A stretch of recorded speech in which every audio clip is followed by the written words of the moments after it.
आता ते काय म्हणजे संकेत आहे का? हां, अजून 2 दिवस बाकी आहेत, तर त्याच्यामध्ये मला वाटतं कदाचित निर्णय होऊ पण शकेल. आणि तुम्हाला पुन्हा एकदा सांगतो की जे ठरलेलं आहे ते आता ठरलेलं आहे, त्यामध्ये दुसरी काय अडचण मला तरी वाटत नाही. तरी पण शिंदे साहेबांना विचारून मी बाकीचं सांगतो. पालकमंत्री भरत शेठ.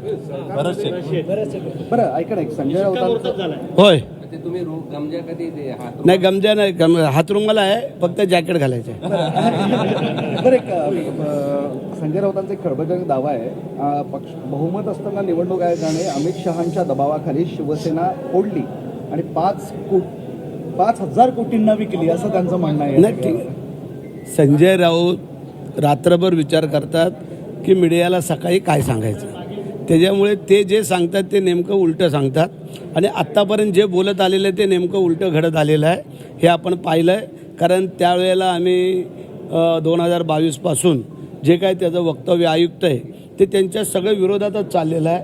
आणि आता पण जो काय निकाल आहे तो त्यांच्या विरोधातच जाणार आहे. आज त्यांनी असंही सांगितलं की अमित शहांना उपपंतप्रधान व्हायचं आहे आणि त्यासाठी ते मोदीच्या मागे लागले आहेत, मात्र काही मोदी ऐकत नाही आहे त्यांचं.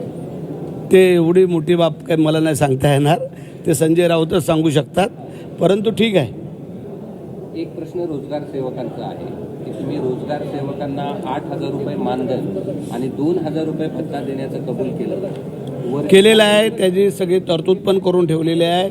उपमुख्यमंत्र्यांची सही मागच्या आठवड्यात झालेली आहे, मुख्यमंत्र्यांची राहिलेली आहे, ती झाली का मग आम्ही ते जे काय मंजूर झालेले पैसे आम्ही वाटप करणार आहोत. त्यामध्ये रोजगार सेवकांचे मला फोन येतात, त्यांना आम्ही समजावून सांगतो आहे आणि काही दिवसातच त्यांची ती मजुरी आणि ते रोजगारांचा पगार जे काय ते आम्ही देतो. चला धन्यवाद.